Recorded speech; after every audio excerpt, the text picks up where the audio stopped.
We're in a massive purge right now as a human race, where we're all being challenged to look at where are we warring inside of ourselves. That's what esoteric psychology and ageless wisdom will always come back to.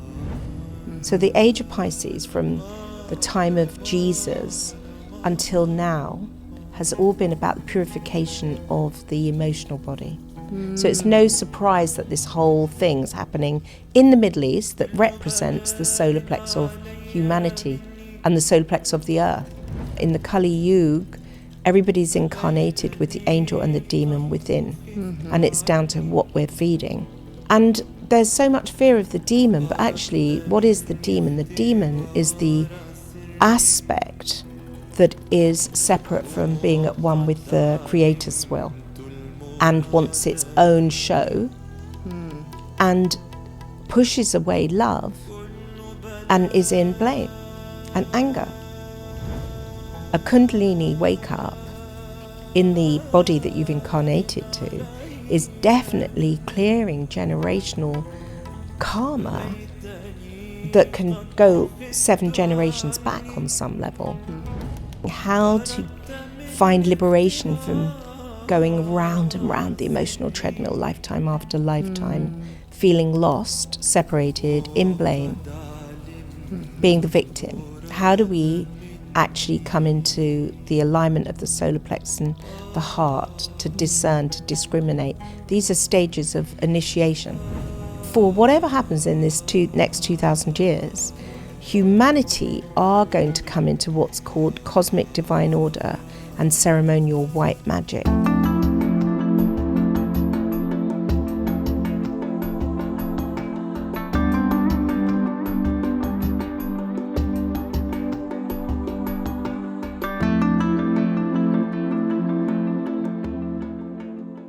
Welcome to the Enlightened DXB podcast.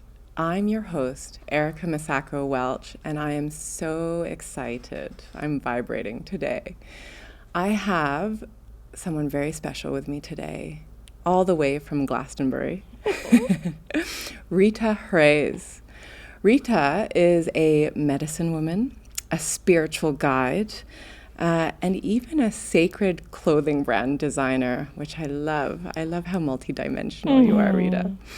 And a lifelong student of ageless wisdom, esoteric psychology, and something called solar philosophy. And we're going to dig right into what all of those mean in just a second. But first, Rita, thank you so much for being here. Thank you. I'm so excited for this conversation. Oh, me too. Yeah, I'm so happy to be with you. Yeah, beautiful. Yeah, thank you for asking and inviting me. Yeah, well, it was sort of divine intervention that one of our friends put us in touch and said, oh, there's someone really special in Dubai right now. You must have her on the show. And I thought, oh, I love it when that happens. Me too. Yeah. So we have so many beautiful things to talk about today. So let's just dive right in and see where the waters take us. Let's start with ageless wisdom. What is it? Tell our audience, what is that to you?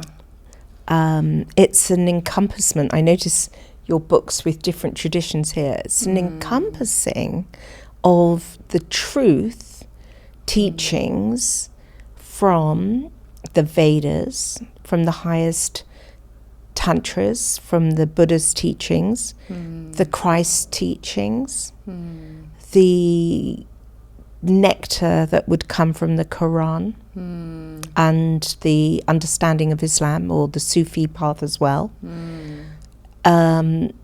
It is the encompassment of understanding the Kabbalah and the tree of life that sits within us, and all the gateways that open there through this way of looking.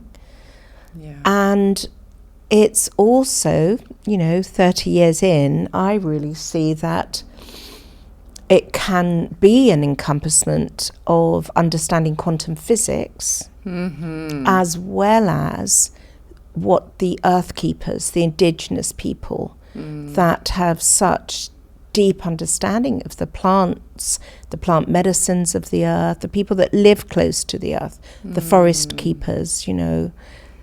It encompasses that too. There's nothing outside of it, and there's no one way that's right. And ultimately, what it does is it leads you deeper into self-realization. So ageless wisdom, which also could be looked at as being esoteric psychology, is the study of humanity's evolution, spiritual evolution, most importantly. There is a sequence of what unfolds as you awaken, and that corresponds to different planes of consciousness. I mean, you know, from a basic level, human beings, until they start to wake up to the fact that there is this eternal consciousness that's watching through their eyes, they could maybe just look and say, if we can't prove it, it doesn't exist, like science. Right. And then they're only looking through the matrix of density, believing how real this is. So ageless wisdom is opening to the vastness. Just think of it like this. This touches me, thinking that the Great Bear, or the configuration of, you know, these 7 stars, it's got different names. The Great Bear, what's the other names? The Plough. The Great Bear, the 7 stars that you see in that looking like a saucepan. Constellation. Yeah, constellation. Yeah. Actually spans across 7 solar systems. But you look at it and it looks flat to the naked eye.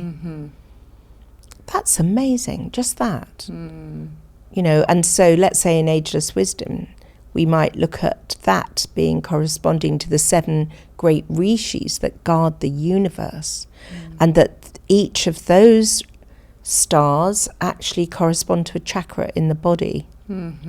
So just to give you a sense. Yeah, I love that. I love how layered it is, It's and so how multidimensional it is. And also it really speaks to me as a human being on this plane, plugged into the matrix. I think I've just been someone who's just so curious about everything. Yeah. And trying to find, what can I learn from this? What can I learn from this? What is the wisdom in this? And yesterday, when we had a little check-in, we spoke a little bit about our bicultural backgrounds, sort of giving us that lens. And I was so surprised to find out that you have a Hindu-Indian background, father, and a Lebanese mother. Yeah, Lebanese Christian mother. I'm curious for you. I know I've heard you on other podcasts talk about how early in childhood you sort of were plugged into source and spirit. But I'm curious on this more matrix realm of being born into that family constellation and that bicultural background. What was the sort of railroad tracks that put you on in terms of your spiritual development? You know, that's a beautiful question.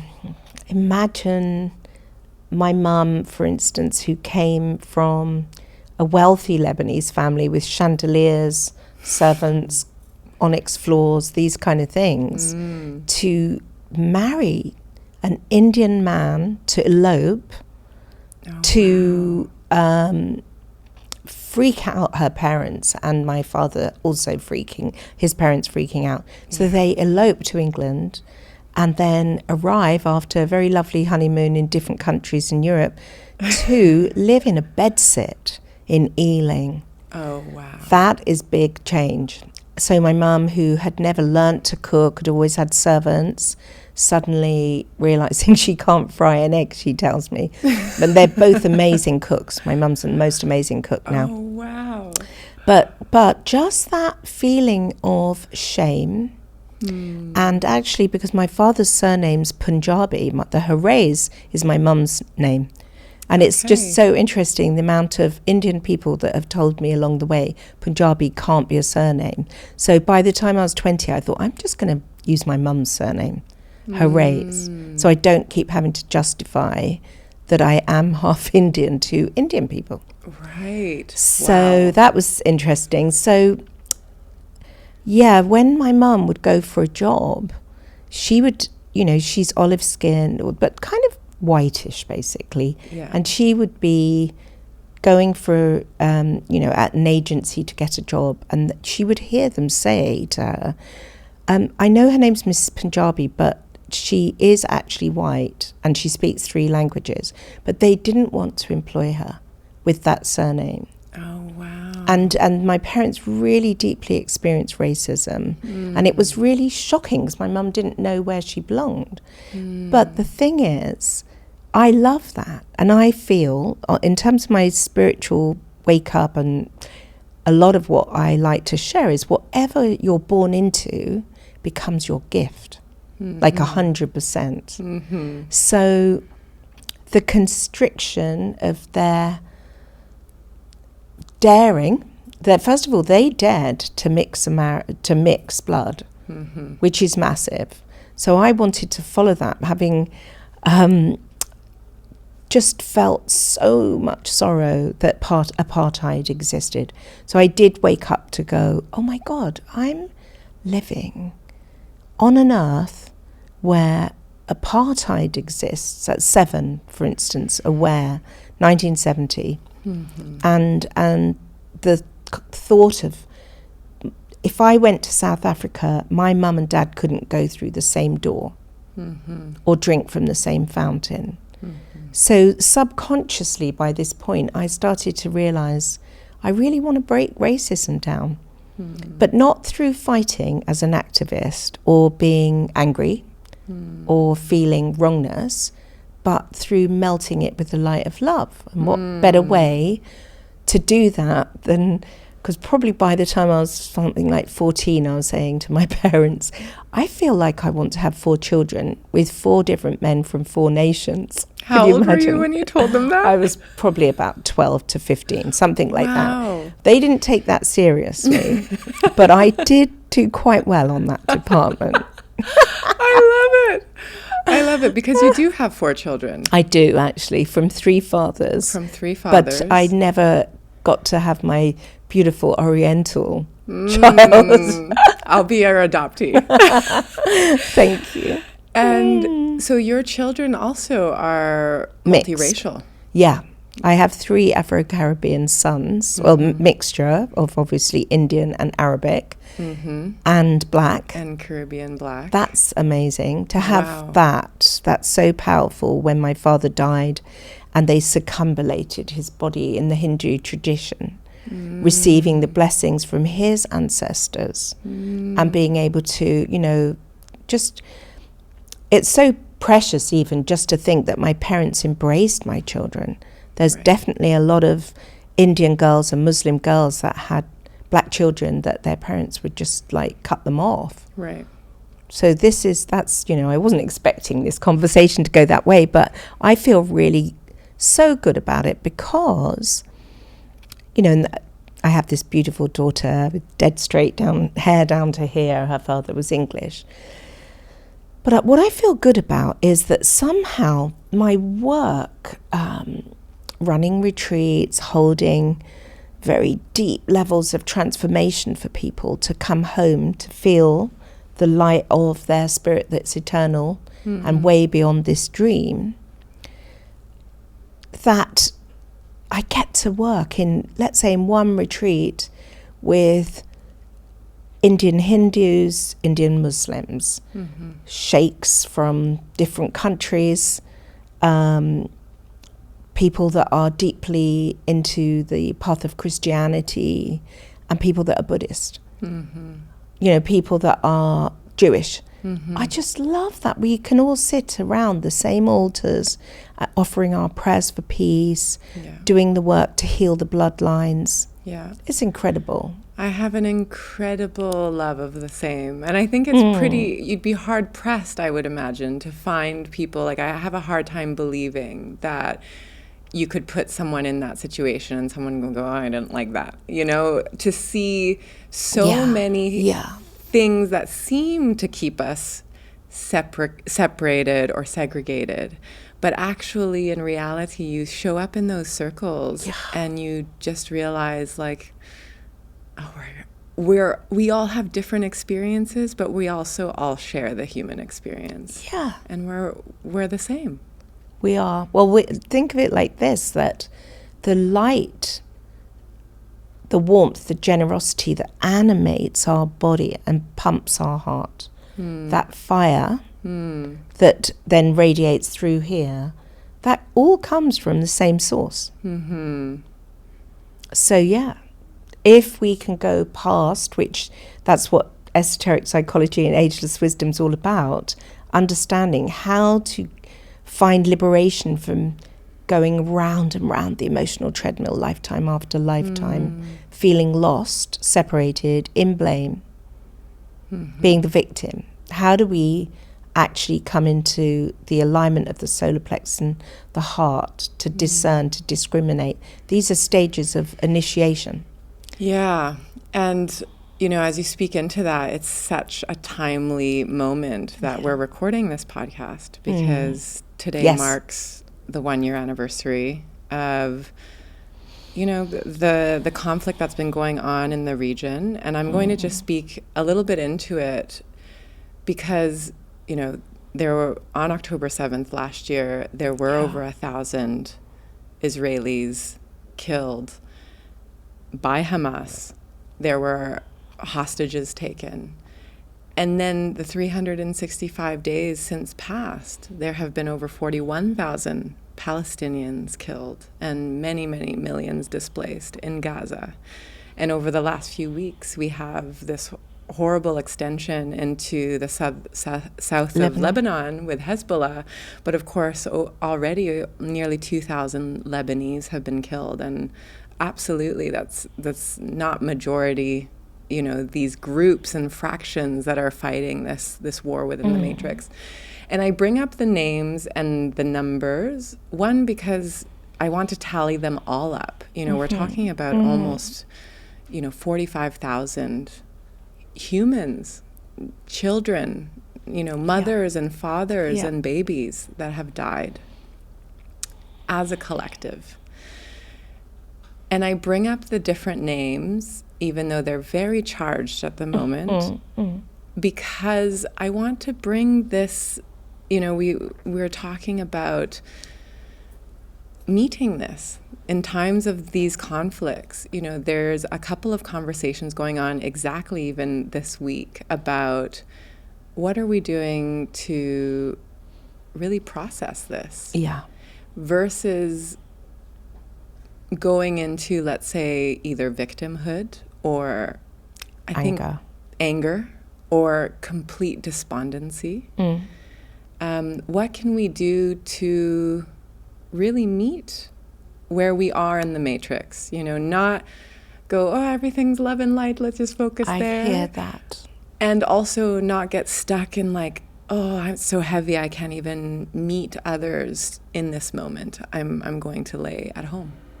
And also knowing that those are all plausible options for all of us.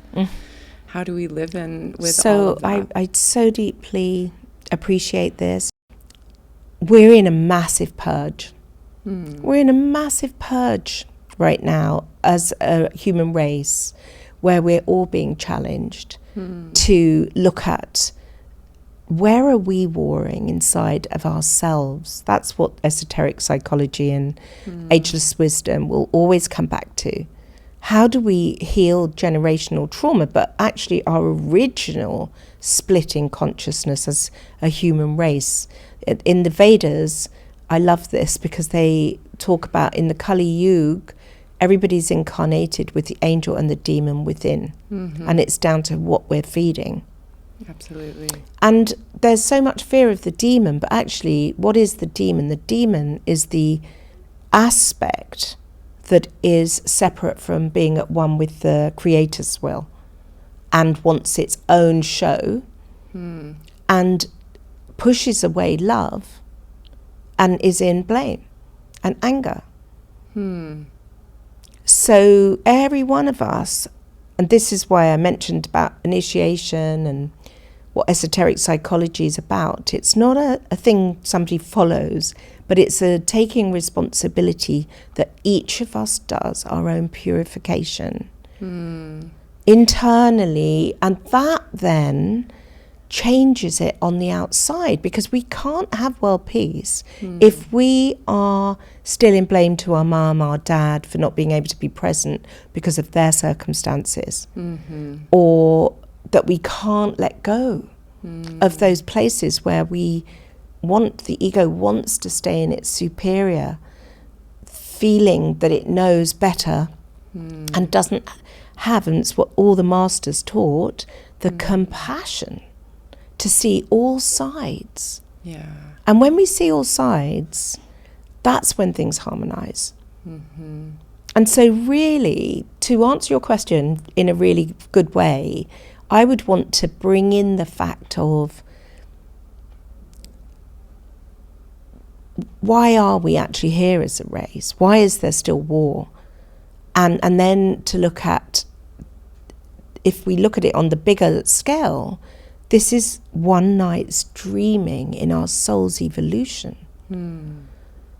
And as we advance, we can keep dreaming a better dream. You know, there's these medicine people from Mexico. They're called the Vajra people, the Maricames. They work with the medicine of peyote. And they literally, the ones that are the elders and the most respected, they dream for people. They go into the dream state to re-dream and bring a better dream, to plant seeds for people of a better dreaming, where they see them happy, married maybe, with a good partner, fulfilled with children. They actually re-dream for you. Wow. I know. So they like seed your subconscious with new dreams. Yeah, with new dreams. They're like gardeners of the dream world. Yeah. Wow. And I realize, like every one of us, we inherit a lot of karma, a lot of difficulties, but what we can do, like there's one song that I absolutely love called When Each Child is Born, the Morning Star Rises. And part of it says, we are our grandfather's dreaming and our grandmother's prayers. We are our grandfather's dreamings and our grandmother's prayers. That makes me go all shivery and tearful. Yeah. And I now, as a grandmother, I actually see that. I'm in the prayer for my grandchildren and the next 7 generations, for them to be able to be on an earth where we respect our water, where we can transform the plastic situation, that we won't be drinking from plastic in the future, you know, that we can restore the balance on the earth through our embodied wisdom and radiating the light of peace, because that's what we're all working towards, is to become a peacekeeper of this earth. Yeah, a custodian and a peacekeeper of this earth. And I want to just double tap on, you know, you're commenting on that in order for us to do that, to really hold that point for ourselves and each other, that we have to acknowledge both the darkness and the light. Absolutely. And I think what I'm seeing sort of out there in the matrix, and of course it's really hard to really distill if that's really true or if that is just what's being portrayed, and which is why I don't really consume a lot of media, but there is this sense that people are really trying to go, what is the right truth. side, what is the truth, Yes. and trying to choose sides, when actually, in fact, it seems that's the entire illusion, is that there is no side, because in fact both sides exist within us. All elements, whether That's we're the perpetrator or the victim or the who am I missing there, the hero, you know, that comes in to save the day. We are all of these things. We are all of these things, and then there's another element, and that is where we can come into the dissolution to feel the highest bliss, which is the non-dual consciousness, beyond the story of the right and the wrong. And actually the paths of Mahamudra and Advaita and all of these very high levels of consciousness help us to understand that there's this place that is such liberations beyond the mind of right and wrong. And that's when we find rest. And guess what? It's very much connected to being here in the heart center. And then the heart itself always knows what to do. And the heart is the embodiment of love and light and wisdom. And it's not like we can say, oh, I'm just going to be in my heart, but it is about training ourselves to rest, to look through this gate. What would love do today in this moment, in this situation? And I really love what you just said in that place of, you know, it's not about the right or the wrong. It's all of it. It is all of it. And again, actually, I can see this come full circle to ageless wisdom, right? At the origin of all of these spiritual teachings, of all of these religions, of all of these methods of thinking, even throw in scientific method in there. It wasn't that they were trying to find the ultimate path. They were just trying to find a path that works. There's no right path. There is no, you know, do this and do that. It's in ageless wisdom, as you've studied it, it's taking all of it in and saying, where is the wisdom in all of it? Where is the rightness in all of it? Well, how I see it is that each of the masters, all the different emanations of the one, you know, from both the feminine form and the masculine, when they're, you know, one Tibetan Lama said it's like, let's take Medicine Buddha. Medicine Buddha awakened to his natural state, which is this enormous capacity. I mean, he taught about the 80,000 plants and herbs on the planet, and he awakened, and his mantra itself helps people to remove their mental obstacles, physical obstacles, emotional obstacles, and literally fill them with prosperity just by saying those absolute Sanskrit seed syllables in a certain sequence. Builds a field of light around a person to remove all these obstacles, empty themselves, and create a different frequency of a path that's more synchronistic, with more grace and more ease. That's just one of the deities in a whole pantheon of all different realms and things. But what I'm starting to realize is each one, once they have come back to their natural state, because every single human being is endowed with a spirit, and that spirit is unified with the one and is made of cosmic fire and is the stainless purity of our unborn self that was never born, never died, and is always in the Tao, in the most cosmic lovemaking with its celestial counterpart. That's called the monadic plane, like the monad that exists on the monadic plane. But a human being has to then unravel all the misunderstanding and the blockages of the conditioned imprints that we inherited through our DNA and what we were taught. Be a good girl, be a good boy. Nope, don't do that. Or you're so irresponsible. You know, like all these kind of things. And then when we're still, when a human being is very still and they're starting to awaken and they realize that they're sick of being selfish, sick of being self-absorbed, and they sit with themselves in a meditation, they realize, oh my God, my mind is neurotic. It's constantly judging. It's constantly blaming. It's putting me down. It's not feeling enough. And then that's what we put onto everything else of what's going on with ourselves. So, and that's not real. It's a program.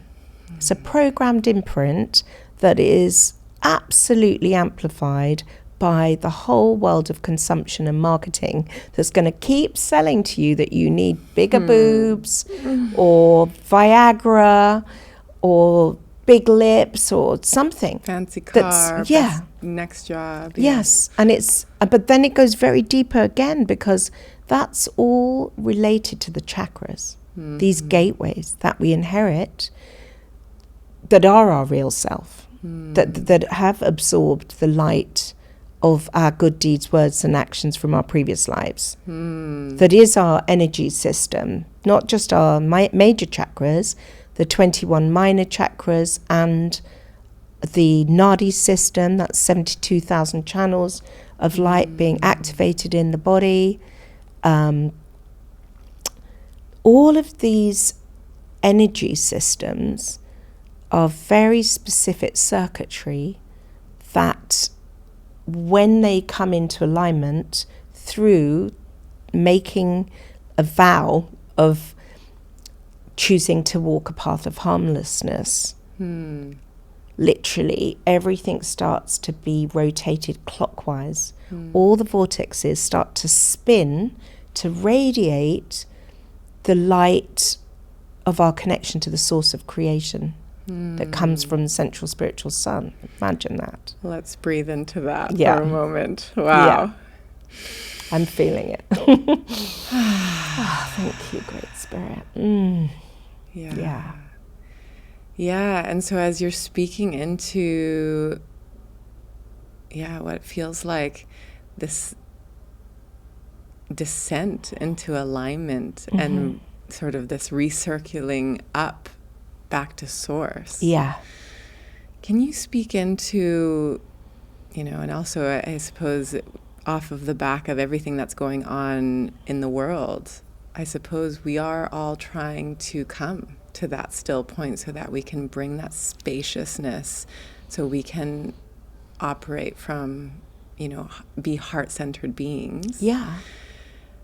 Can you walk us through, from your perspective, what the steps of awakening are and into Kundalini, because I know this is part of your background as well. And maybe also comment a little bit into some of the traps as you go through of thinking that you're enlightened before you are. Oh, yes, I will. I would love to. So thank you for that really important question, because that is what I'm about to speak to. This isn't like from my opinion even, although I can bring in my story into it, but this is the essence and the core teachings of ageless wisdom and esoteric psychology. But if we were to look beyond that, this same story is playing out in every path. So I'm just going to articulate it in a way that I think is helpful, that doesn't matter what race or creed or anything, whichever path you walk, you can just come to understand that at the base of our spine is what we call the sleeping serpent, that's dormant in most people because it is connected to the primal life force of the Great Mother. And that can't be unleashed until we've got to a certain level of purification internally. Because if it was unleashed unnaturally, let's take with drugs, in the past people were taking MDMA and synthetic things that could unleash this force unnaturally. It could definitely lead to psychosis, and it's just not wise.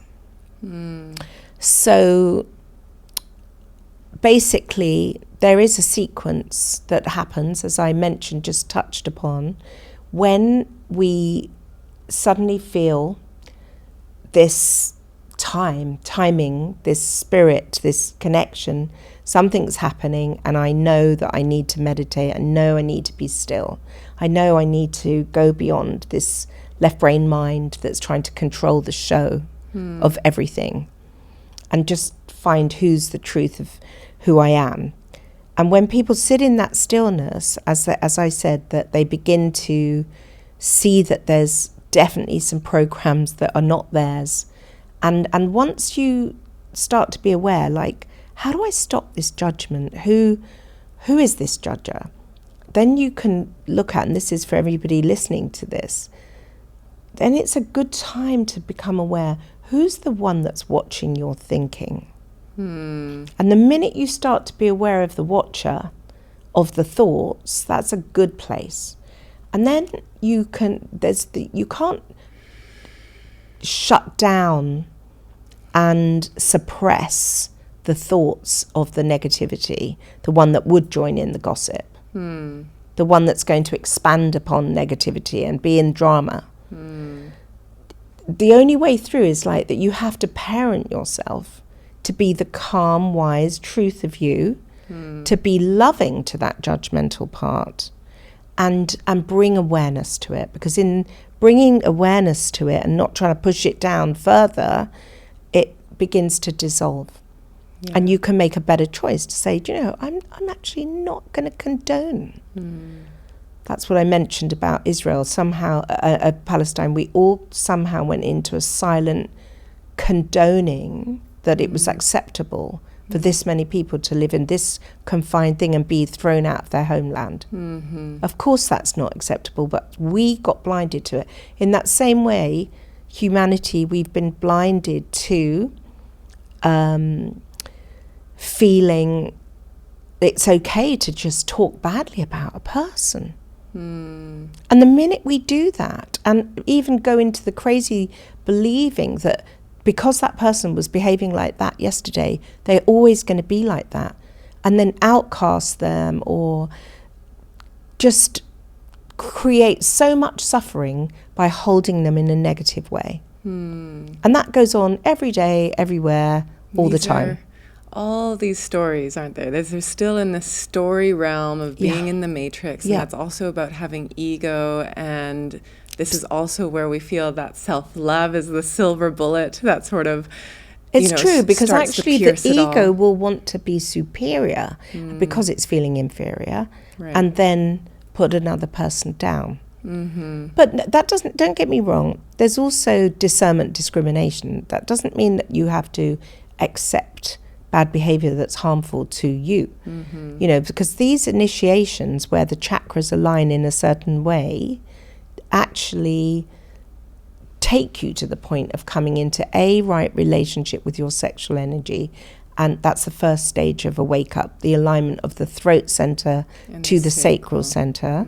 And the second stage of awakening is to help a human get to the point where they're no longer lost in the mists of agitation, irritation, impatience, everyday dramas, and all of the drama, and then come to this next level where they've developed that spacious compassion to have understanding, to be able to put ourselves into another person's shoes.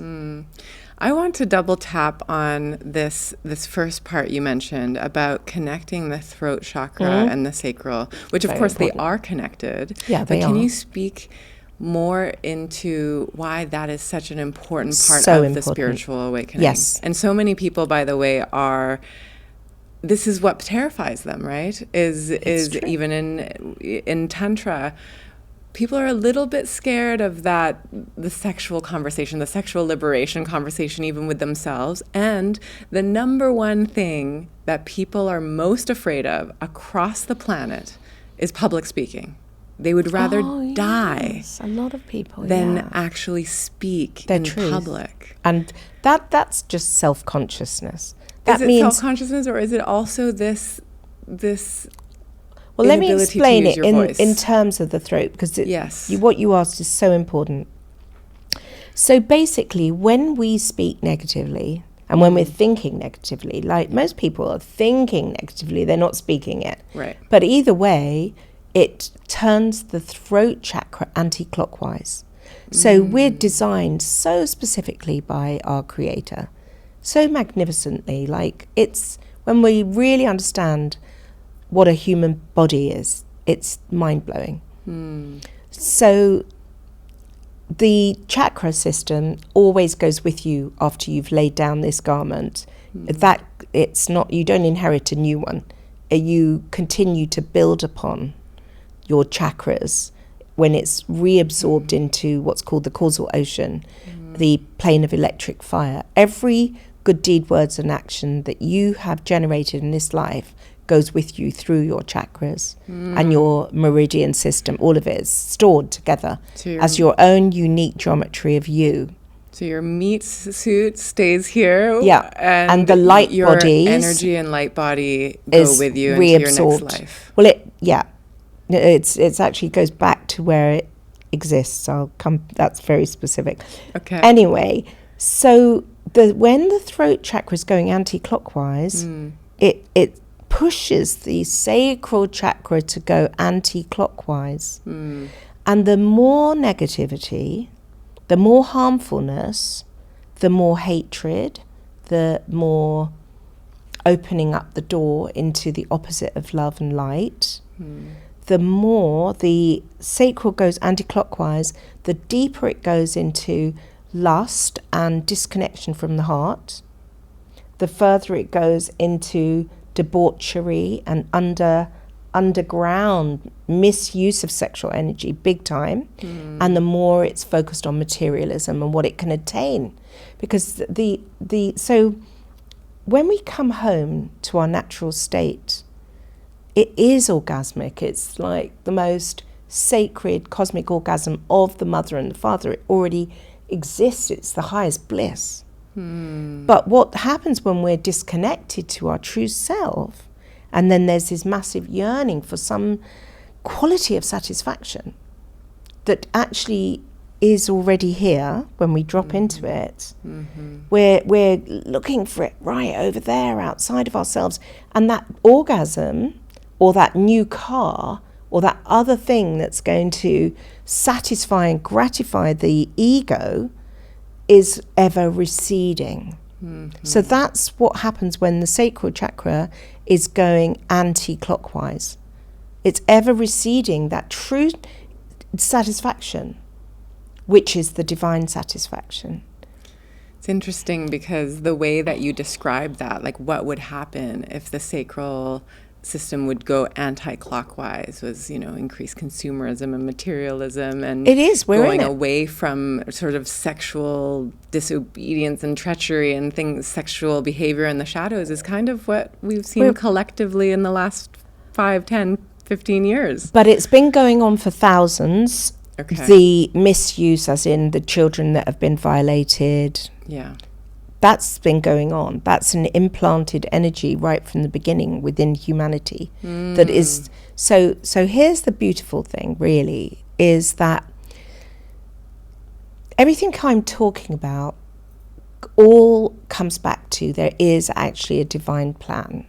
And when we have these 3 stages of waking up, we come back to our at one-ment with the one, which in the let's take Christianity, it's a core prayer, although it's got so much dogma and it's distorted, but the core prayer is correct. Our Father who art in heaven, hallowed be thy name, thy kingdom come, thy will be done. So it's everything, every parable, everything's all about the return to be at one with the will of the one.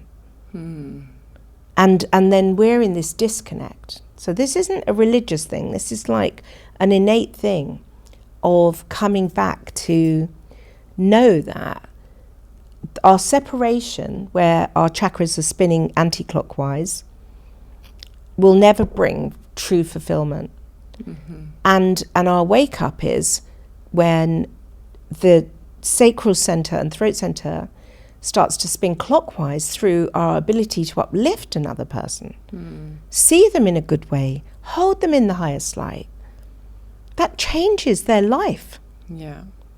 And also speak to truth. And speak to truth. And this energy then arises, and the sexual energy starts to rise, and it has to come up through the heart before it gets here. And then when that energy is arising, people start to feel prana, life force energy in their hands. They suddenly think, wow, I didn't realize I can heal people. The healing light comes through me, or more inspiration, more vitality, because that Shakti's risen.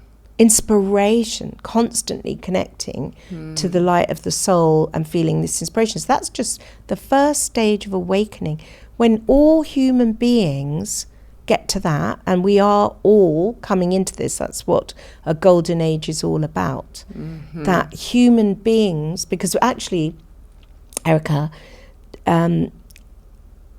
this is what's understood, that we've had a 2,000-year period in the age of Pisces, where the incoming energy from the from the solar lord, it was the sixth solar lord, radiating and activating humanity's solar plex.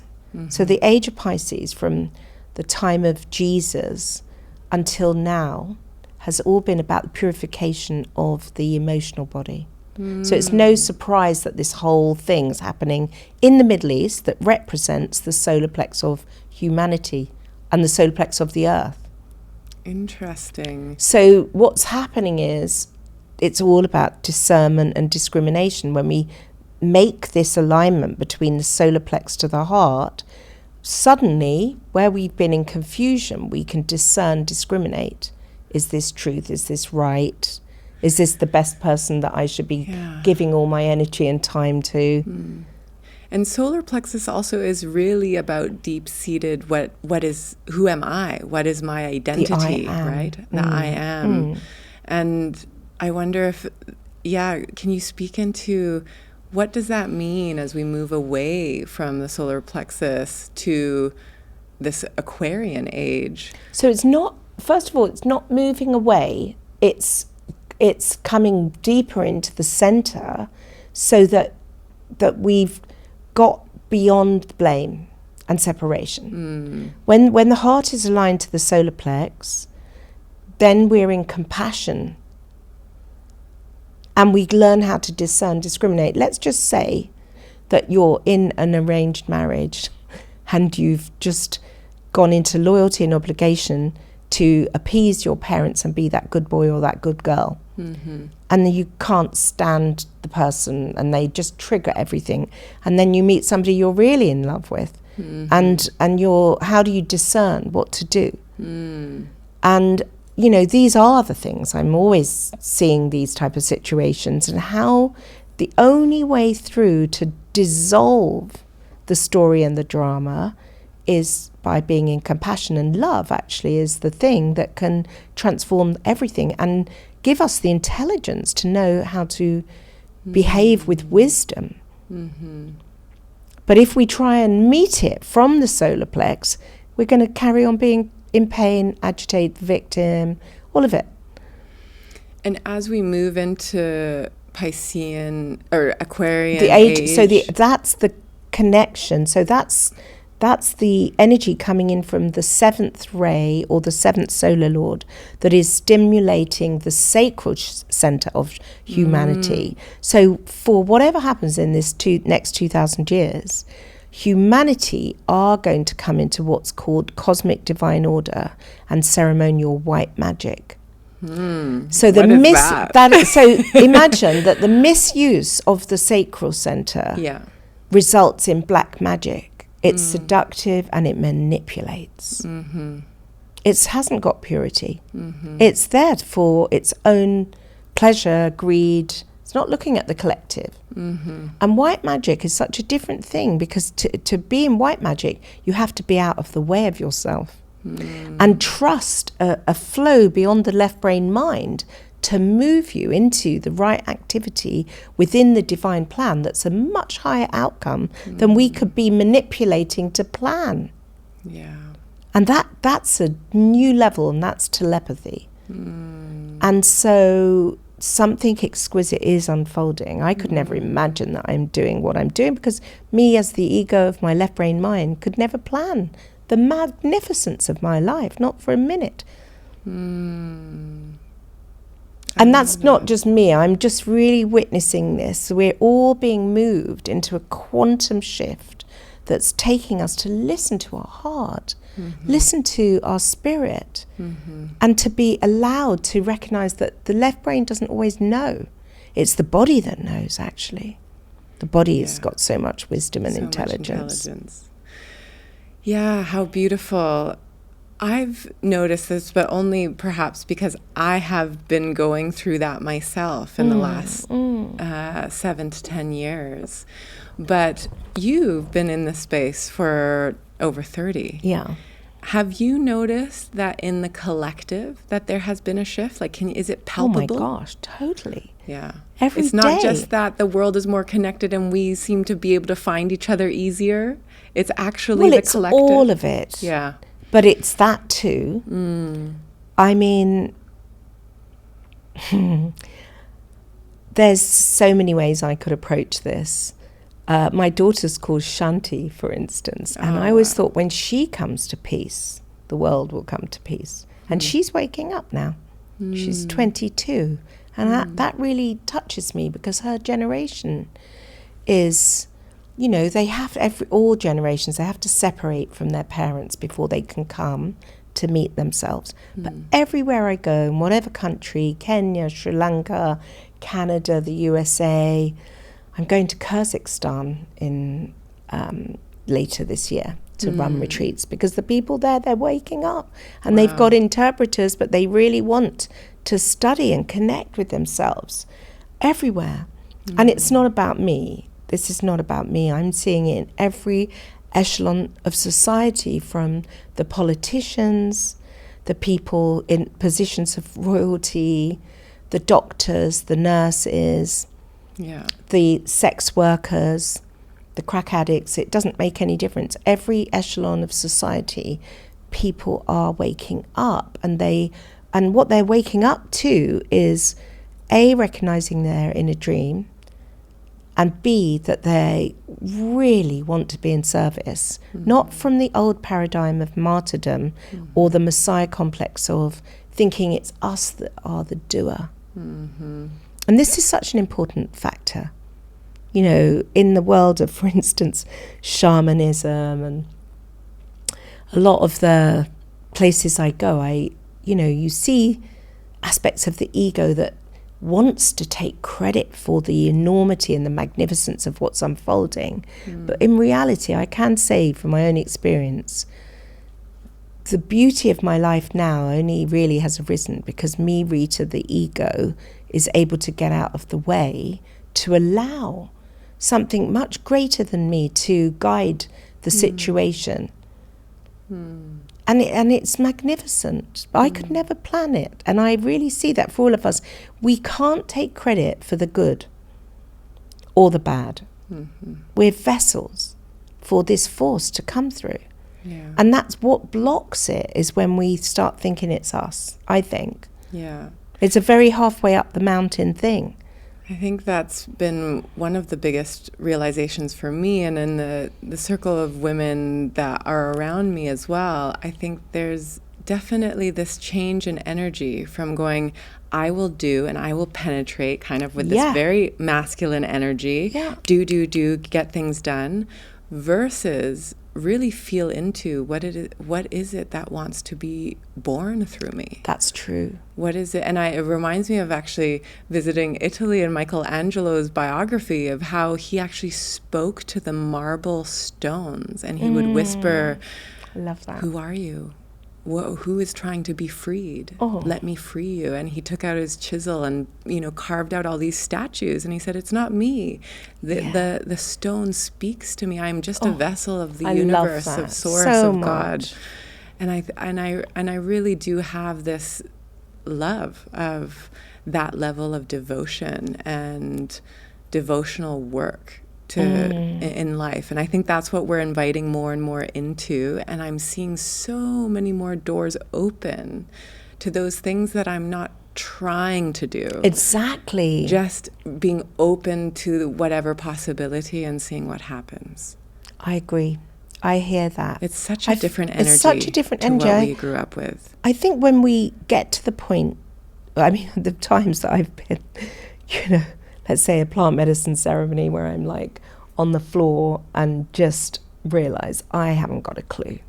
I haven't got a clue how to live my life in a really beautiful way. And then that devotion comes to say, Creator, please just use my hands, use my mind, just work through me, help me to stay in this connection with you and show me the way.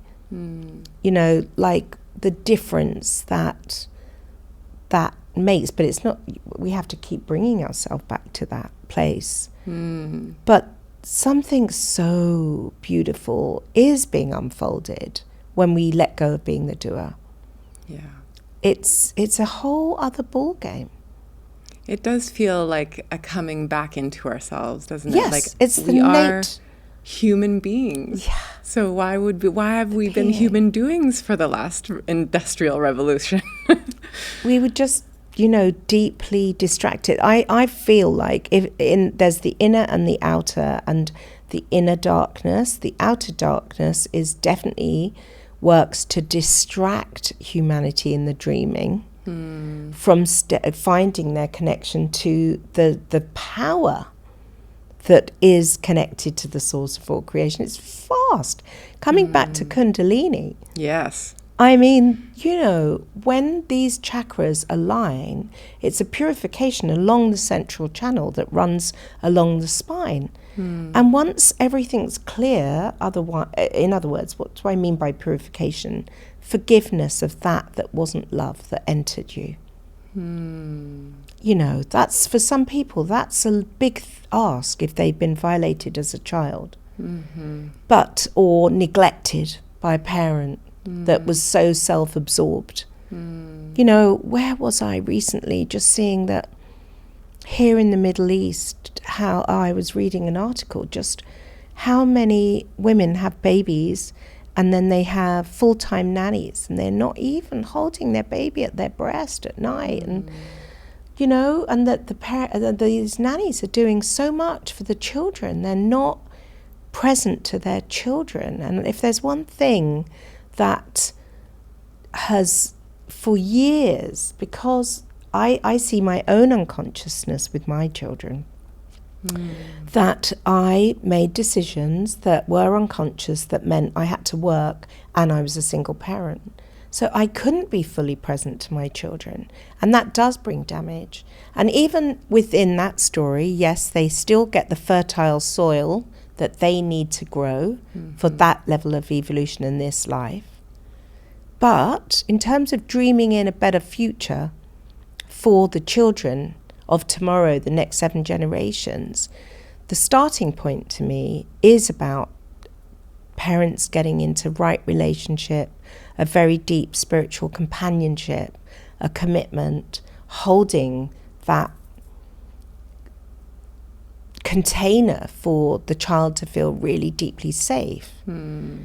Because if we felt safe, the connection from the source could, the light of our spirit could travel unimpeded all the way to the base of the spine.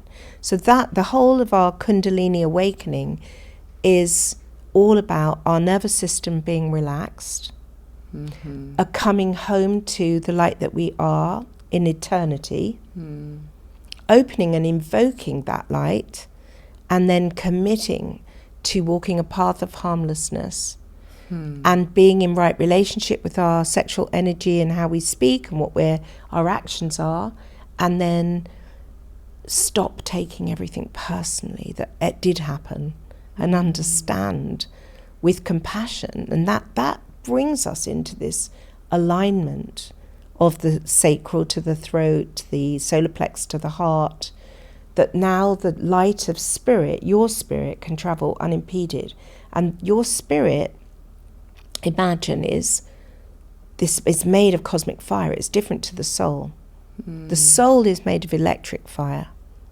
The soul is made of electric fire, and the spirit is made of cosmic fire. So to prepare for the light of your spirit to be connected and animate you into the toroidal, multi-dimensional levels of consciousness and the highest bliss. Many traditions, i.e. the highest tantric paths or the Sufi, etc., give you all these different methods and mantras and sacred ways of being to prepare to have that voltage.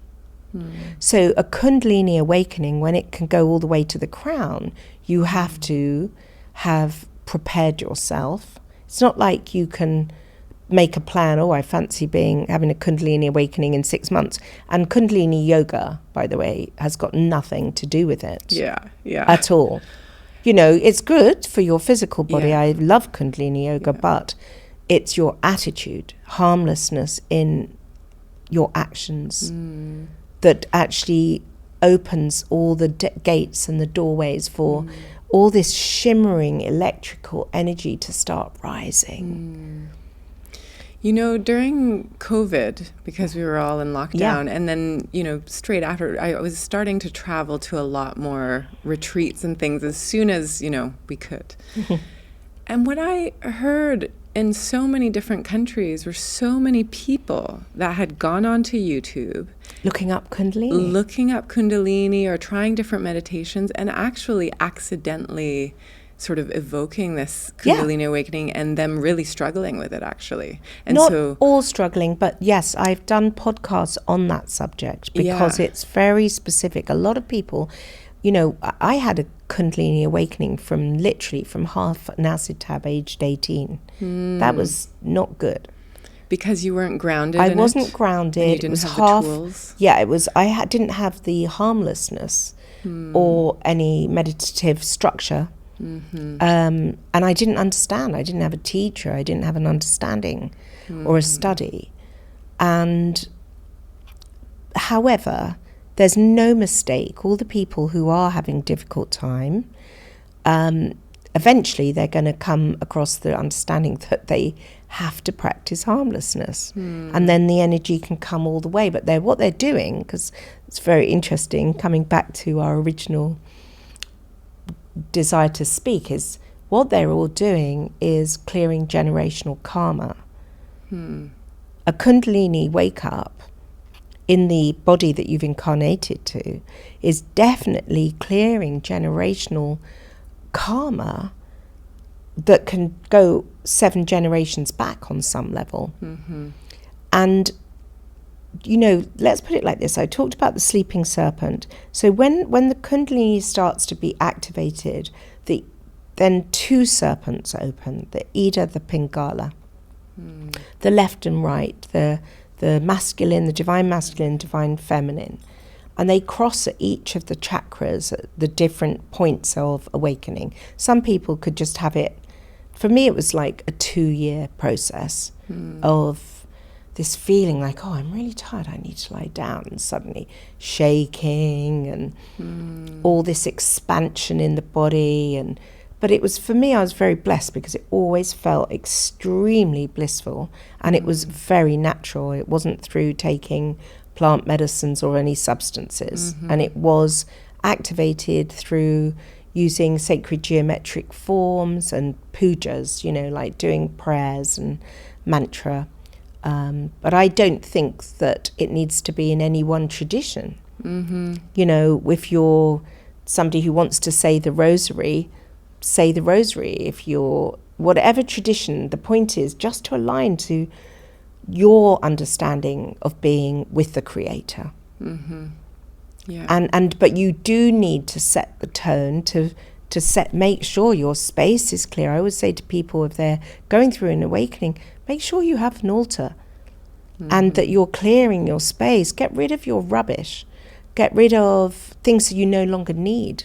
Go more deeply into simplicity and make sure every room in your house is really clear, because that's all representing an aspect of your physical body. And your body is a temple. And you really, to come deep in stillness, to really connect with the purity of you and not be frightened of this force. But, a lot of people who have difficult Kundalini experiences is because they haven't, they're pushing away the mother, their mother, and they don't trust the great mother. because they don't trust their own mother. Quite often, because mother and matter's all one. And so then they're not trusting themselves. And it's like, can you give birth in a really natural way, opening for that baby to pass through some good deep breaths, don't need any painkillers, and just to really meet yourself? It's an interesting way to put it, because certainly my Kundalini awakening, and I don't know if it's done yet, but at least that core part, at the beginning I didn't know what was going on. Oh, yeah. Yes, that's and it was difficult. really months later that, but I did have the wherewithal to know that it was like, it was happening in ceremony. So I knew that there was something powerful, but I actually didn't know, like I wasn't aware of something called a Kundalini awakening. I just thought, wow, that was something. Yeah. And I remembered being fearful of what it felt like to me in the moment, although it took many shapes and forms, was that I was meeting my divine feminine in all of its grandeur. And I had never allowed myself to release it so far up. And in seeing her in all of her glory and her power, I could see that I was fearful that I did not know how to contain it. And so that took many months and years of me sort of pushing the envelope a little bit more, making more space for her. And then, you know, a few years later, actually then communing with the divine masculine and sort of going through that same process and then finding this place of sacred union. But it was all very confusing to me because I didn't have a structure to put it in at the time. But I do resonate deeply with the fact that I was fearful, that I did not have the power to hold whatever this was. I knew that it was something sacred, something powerful, something beautiful, and I was scared shitless. Oh, I'm not surprised. Yeah. And it's, you know, I'm just trying to remember if I did understand I was going through a Kundalini awakening at the time. Probably not fully. I was a student of the Hraiz and understanding what happens in an awakening. I was studying that, but I was reading things like the sutras of the Patanjalis and different things where I'm just really understanding the different states of awakening. And I'm like, oh, I'm definitely feeling this, and definitely, you know, so I had something to relate to, but I like what you said, and I want to just speak into that fear of, I think what happened for me was very, very fast. So I just started to go into these full mudras. So my body would open into these immense bliss states. And I didn't, you know, once many years before I had seen a classical Indian dancer dance, and I wept, and I didn't understand why I was weeping, but it was triggering a memory of something. And then when I went into this Kundalini, when it was coming up past the heart into the crown, and feeling like 2,000 volts of electric fire open my crown chakra, and my whole body going into these mudras, and at times experiencing 4 heads, 16 arms, like these type of experiences, and that the energy coming through, which I also know is not mine, touching planets, you know, like lasers of light. So I can energetically feel that transmission directly from you, and I can feel my human sort of envy of, you know, I've sat in circle, especially at plant medicine ceremonies, where there are some people that just go into, you can tell they're doing these mudras and they're just emanating bliss, and I thought, gosh, where do I sign up for one of those? It's definitely, I really want to make the distinction here. It's not about a plant medicine ceremony. What's happening for those people, they've connected to their spirit and soul. But the thing is that they very likely got an accumulation of merit and chi and pathways open from previous lifetimes practices where they've chanted certain things a lot. And it opens particular circuitries. So, for instance, in the Vedas, they say, they talk about the 72,000 channels here at the nadi point, 4 fingertips below the belly button. But in the higher Tibetan tantras, they would talk about that can open to 180,000 channels through the practices. And what I mean by practices is let's say taking what they would call a yidam or a deity of maybe green Tara or white Tara. And, it's like when you work with a deity and you're doing mantra, Om Tare Tu Tare Ture Mamayum Punya Jana Buddhim Guru Soha, and you're calling her to increase longevity so that you could stay in a body for as long as possible, to teach as long as possible, let's say, that opens pathways, circuits. And those kind of bliss states, those are circuits being opened and reopened. Having said that, I have been with so many people where I just in meditation, I can feel that they're going to go into mudras and these high states of bliss, and then they just do. And I would say that the reason that you feel that is because actually I had that feeling of enviousness seeing somebody in that place, because it's what that place is absolute emptiness. There's no doer. Never in my life have I been doing a mudra or learning, because I've got friends that are really into learning mudras. People have given me books about mudras. Right. I would never learn a mudra. It feels like, what's the difference between learning ballet and pushing your body into those unnatural things to look elegant rather than being in free flow and it's elegant? Being invited is something that you are called into versus something that you it's innate. Teach yourself. That's it.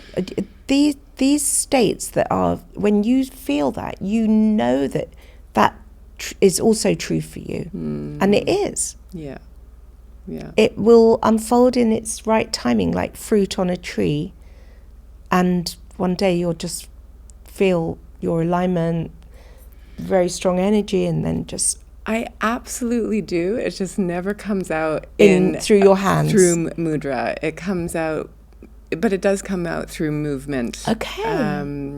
And maybe it's just a different lineage that my energy signature has traveled through. Yeah. Fascinating. It is fascinating, because actually my 35-year-old son, that I would have never imagined, when he used to sit on my lap when I'd be meditating in a pyramid, he was 3 or 4, he would kind of do little mudras, and I thought he was just copying me because he was sitting and I'm in mudras in meditation 4 a.m. I thought I'd get some space, but he would come and get onto my lap. But recently I was with him whilst he went through a very deep journey. And in that, I just was absolutely blown away. He went into a very high state of consciousness, and his mudras were absolutely identical to what I experienced. And I was like, wow, he's must be from the same mandala. It was identical. Wow. Identical. And I'm just You're I know that signature. Yeah. Yeah. Wow. But it's not something that I've got full understanding in left brain mind, but my sense is in spirit, in the place where we are all in Yabyan, with our divine counterpart. If you look at all the Thangka paintings of the Tibetans, they're in a lovemaking with their counterpart, and they're in mudras. Yeah. And, and all in the Hindu tradition, they've all with a consort.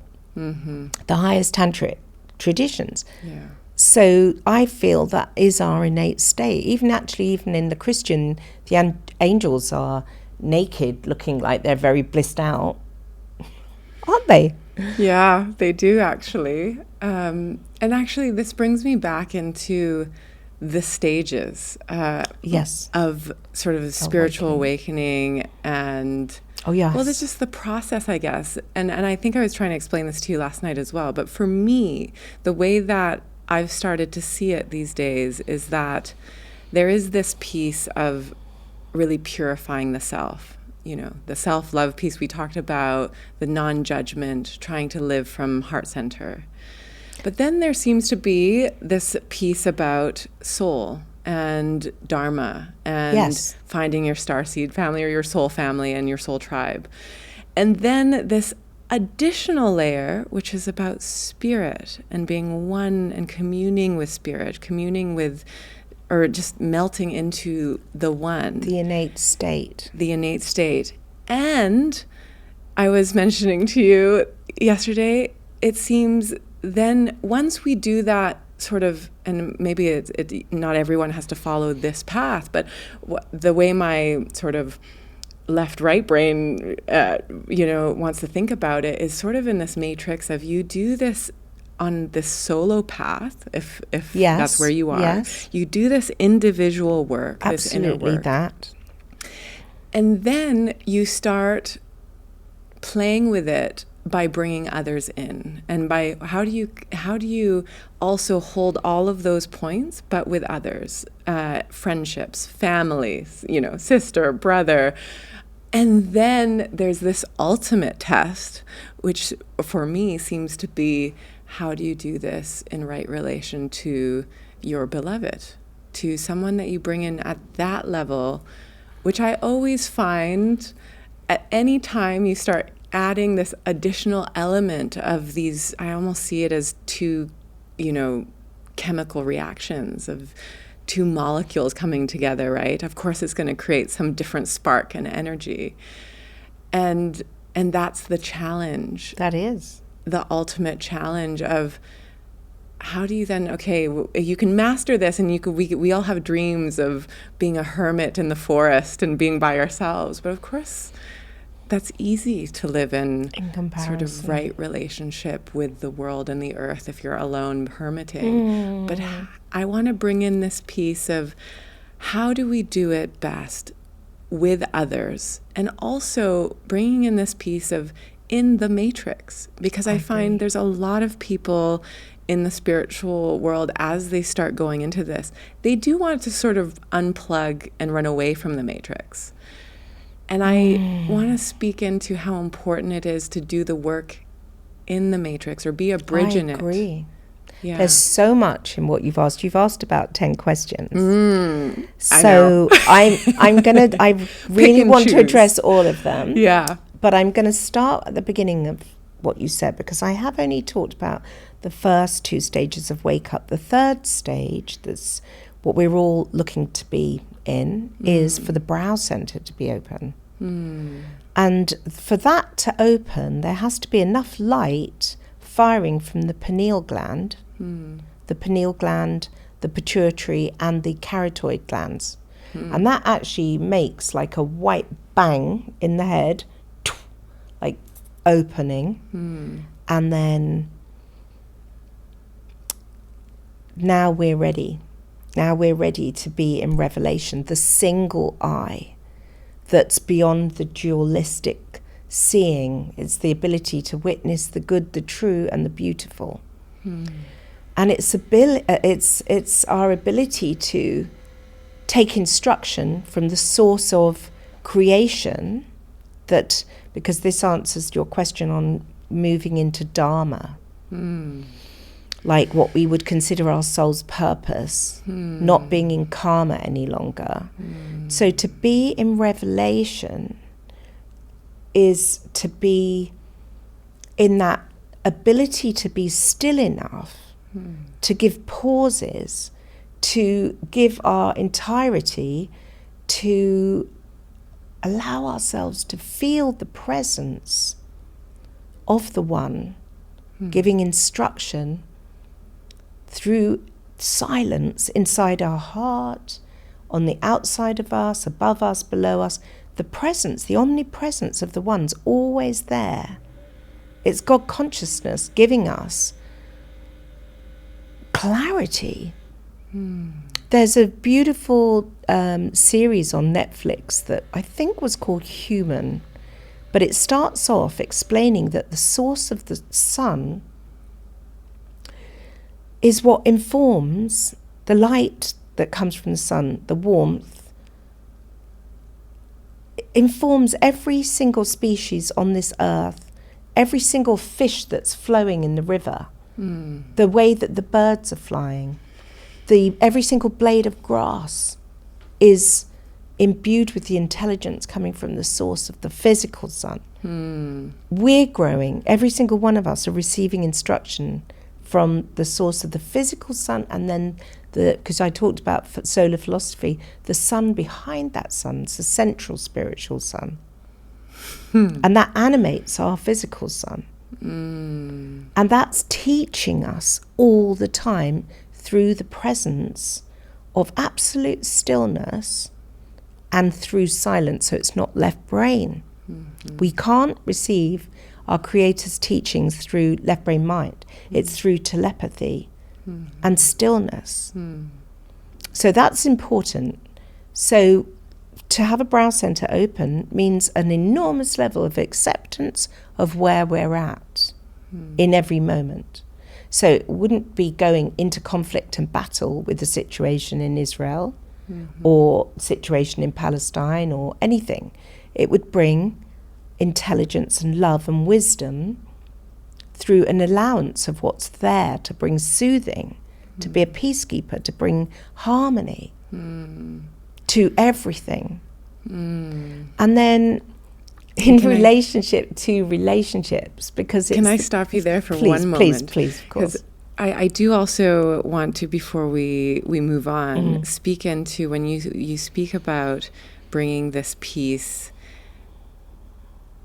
I feel there's this piece we haven't spoken into, which is about alchemizing the pain and acknowledging the pain that is there. Absolutely. It's essential. So not just...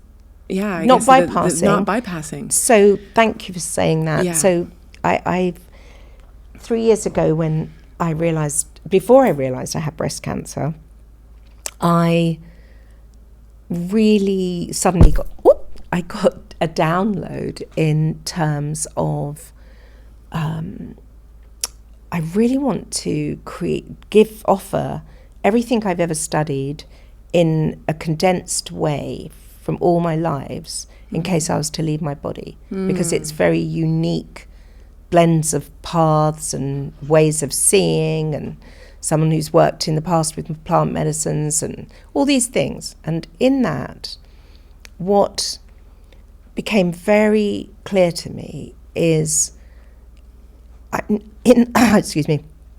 do this shamanic ageless wisdom training, and as a big part of it, I really encourage everybody there to allow themselves to feel suffering. Please don't suppress this. Like, I wept nearly every day for many, many years, and I go right into suffering. You know, I live, and that's been my teacher. So I allow myself to feel that suffering, and that then brings me to the power of prayer, to deepen my practice, to chant for people, to do whatever I can to support people in where they're lost. Yeah, and as you're speaking, what's coming through to me is it is our avoidance of feeling this pain that is actually leading to this life of incredible busyness and mind and wrestling. Totally. And it's actually this stillness that we have to cultivate for ourselves, that as I feel into it, when I can't feel pain when I'm busy. Exactly. So look, it's so beautiful that you're saying that, because in some way it turned out to be the core of my work. My work is to help people to come in and meet the pain and feel themselves, and then come to present themselves internally in their own privacy to the Creator and open to their magnificence. But it has to start with meeting the neurosis of the left brain mind, all the imprints and the sorrow and the disappointment, the grief that's under the rage, all of those places of disconnection.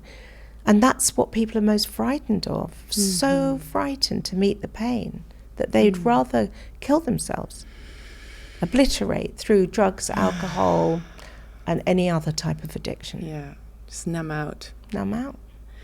I wonder, Rita, would you be open to giving us a transmission, a meditation to take us to a bit of a still point? Oh, yeah, I would, absolutely. Okay, so I'm just going to put comfortably both of my feet on the ground. Yeah. So, beautiful people, thank you for still being here with us. I invite you to sit with your back straight if you need to get a cushion to really have that back really nice and straight. If you've got your shoes and socks on, please take them off so that you can let your feet feel the frequency of the ground underneath you. And I invite you to take a deep breath in through your nose and draw that breath all the way down to the base of your spine, and 4 fingertips below where you're sitting, there's a vortex. And as you bring your awareness to this vortex and then gently release the energy, the breath out through your mouth, I invite you to hold your awareness at the base of your spine, at this vortex, opening yourself to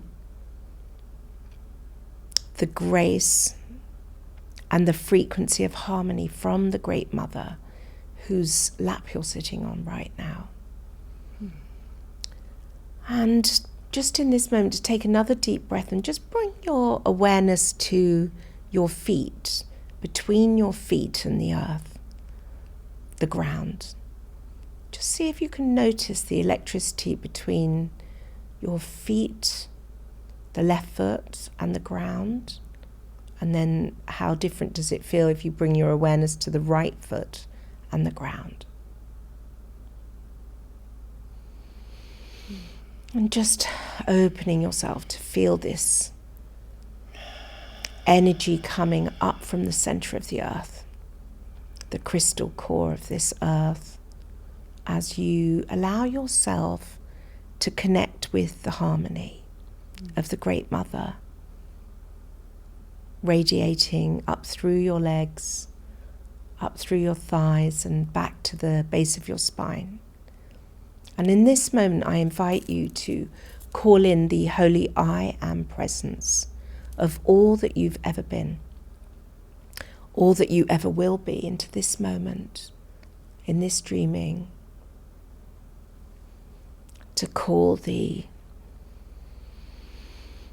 holy I am of your stainless purity, of all that you are, to fill you.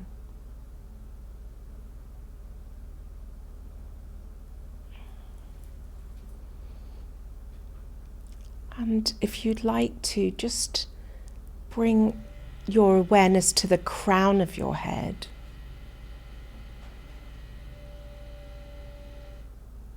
And just at the crown of your head, from inside your scalp, your skull, noticing the frequency of electric fire just here, as you open yourself to the Father of all creation. To know that in reality you are worthy of this connection and you come from union with the One. And to take this opportunity just to open yourself as an acupuncture point for the light of peace to pour through you. And I'm going to invoke Vajra Heruka, who can really help us to cut through the false matrix, to cut through duality, to bless you in this moment, no matter what your path is, just to trust that this deity would love to bless you, to cut through all illusion and delusion, to recognize your worthiness of union internally and externally. And as I say this mantra, I'm also going to make a prayer for your well-being in your wake-up process. And to ask that all obstacles can be removed so that you can feel the spacious, clear light of your true self, your innate Dharmakaya nature. Om Shri Vajrasavazamaya Manabalaya Vajrasavadinaba Dididida Mebawa Subdukaya Mebawa Subdukaya Mebawa Narata Mebawa Savazidi Mandrasa Sawakam Sutsomi Dishtam Triyam Kuruhung Ha Bhagawan Vajra Heruka Mami Mutsu Benzabawa Mahasamaya Zadwa Hong Pei Om Shri Vajra Heruka Samaya Manabalaya Vajra Heruka Dinoba Dididida Mebawa Subdukaya Mebawa Subdukaya Mebawa Narata Mebawa Savazidi Mandrasa Sawakam Sutsomi Tisham Triyam Kuruhung Ha Bhagawan Vajra Heruka Mami Mutsu Heruka Bawa Mahasamaya Zadwa Hong Pei Om Shri Vajra Heruka Samaya Manabalaya Vajra Heruka Dinoba Dididida Mebawa Subdukaya Mebawa Subdukaya Mebawa Narata Mebawa Savazidi Mandrasa Sawakama Sutsumi Tishtam Shriyam Guru Ha Bhagawan Vajra Heruka Mami Mutsu Heruka Bawa Mahasamaya Sadwa Ahung Bei. And inviting you to bring your hands to your heart, connecting again with deep breath in through the nose, all the way into your heart, holding that breath for as long as feels comfortable, and then when you release out, just radiating this light through your heart to the people closest to you in your life.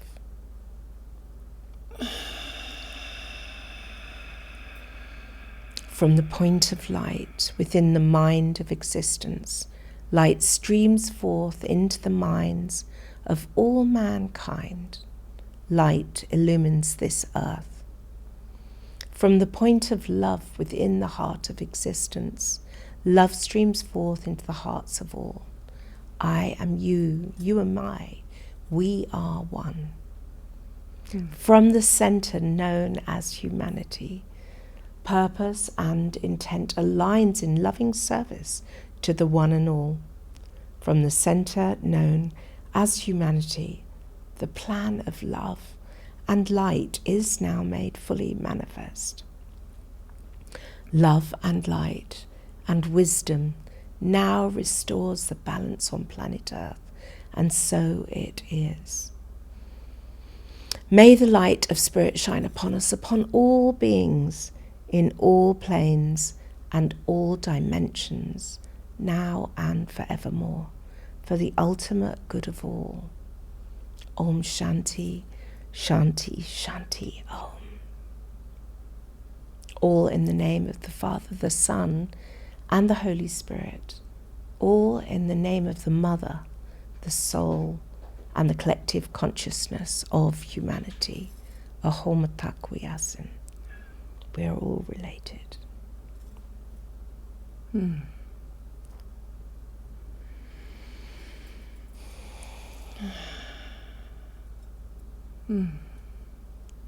Aho.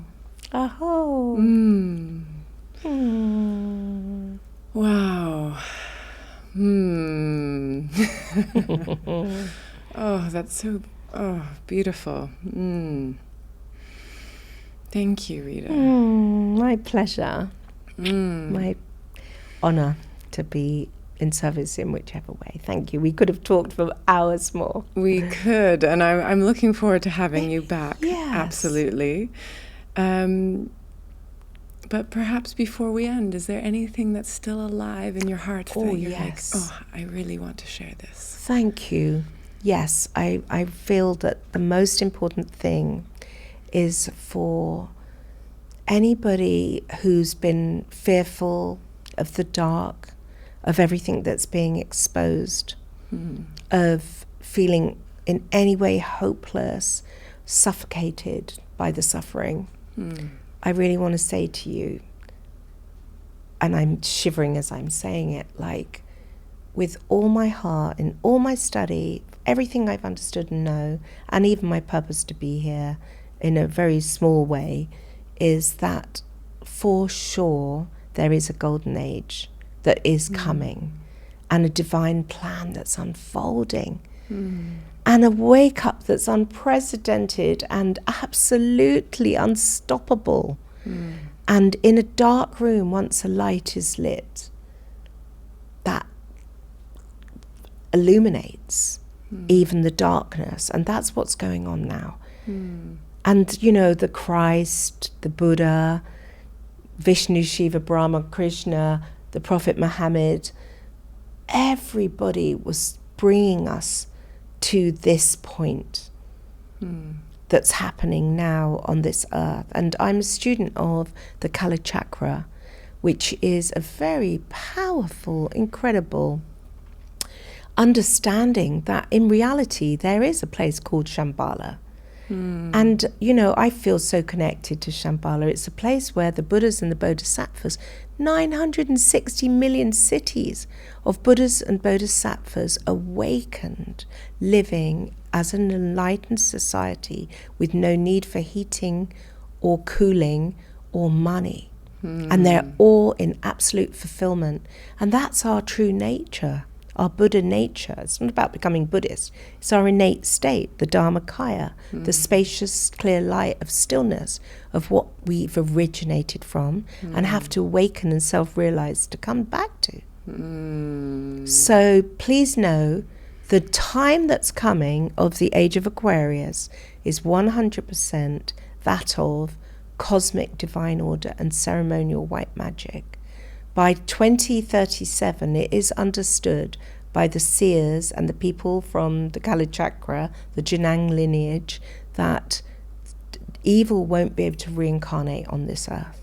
And we are progressing towards an awakened society where every human being cares about each other and wants the best for each other, and the age of competition's completely evaporated. Such a hopeful and beautiful message. Thank you. Yeah, Yes, thank truth. you for sharing Yeah. that. Thank you for sharing that. I think that's so powerful. Yeah. Rita, how can people work with you? Well, what's moving you in terms of how you want to work with people these days? Oh, I love that you asked me that, because I didn't get to answer about the couples thing. Yes. Like, how do people in a relationship become confident to even know or understand or inspire each other without trying to put a doctrine or a structure or make each other wrong? How to walk in spiritual companionship or the highest tantric light. So I am very excited. I have literally just in process of launching a couple's shamanic journey for 6 months, where you get to work with your beloved and get to meditate and do these beautiful sacred tantric meditations that lead into a whole new level of lovemaking, where it's etheric and energetic as well, and that you really engage with each other's physical and light body, and it's a soulful thing. And it's not about blame or going round in the mind and trying to work things out through the emotional body. It's going to a whole new level, and I'm really excited about it. So people are very welcome to join that, and you can see that on my website, ritahraiz.com. And I also do this Ageless Wisdom Shamanic training that's an online training that's very deep and goes into a lot more depth. It's a self-study, but with a lot of this kind of information. And then I do one-to-one wisdom counseling sessions for people as well. Beautiful. Yeah. Beautiful. We'll have all of those details up on enlighteneddxp.com and in the show notes. Thank you. Hopefully more people can get in touch with you. Bless you. And I thank you from the bottom of my heart, Rita, that you're here to share your beautiful wisdom with us. I feel such a deep connection to you. I have a feeling that we should do some collaborative work some points. Yeah, I feel some tendrils growing. Yeah. And we'll see where those waters take us. Yeah. Definitely. Have a wonderful, wonderful evening, and thank you so much for being here. Thank you. Bless you. Aho. Aho. Hey there. If you like this episode and you're getting some beautiful transmissions or are feeling inspired to support this podcast in any way, the best way to do that is to give us a rating on Apple Podcasts, Spotify, on YouTube, or wherever it is that you're plugging into the Enlightened DXB podcast. You can also follow us on Instagram at EnlightenedDXB. If you want to reach out to any of the guests we have on the show, you can check out their profiles and their work at www.enlightendxb.com. And for those of you in Dubai looking for community, retreats, or additional resources, you can also sign up to our emailing list there. Thanks for joining us, and we'll see you on the next episode. Until then, I wish you more joy, more ease, and a little sprinkle of grace.